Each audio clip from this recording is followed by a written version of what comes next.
In this tutorial, I'll show you how to navigate in Confluence Cloud.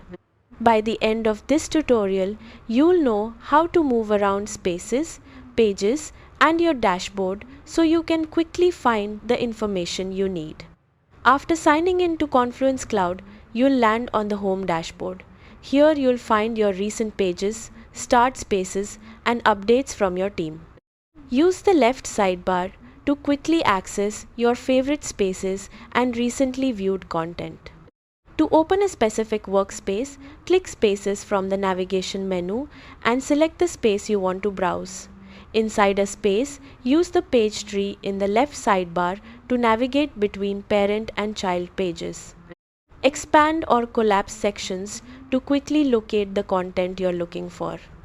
If you know the name of a page, use the search bar at the top of the screen. Enter a keyword, page title, or space name. Then select the matching result to open it instantly. To create new content, click the Create button at the top of the page and choose a blank page or a template. You can also use the Recent section to reopen pages you've worked on recently. Click your profile picture in the top right corner to access your personal settings, drafts, saved items, and account preferences. If you are an administrator, you'll also find site administration options here. That's how to navigate in Confluence Cloud. Thanks for watching, and I'll see you in the next tutorial.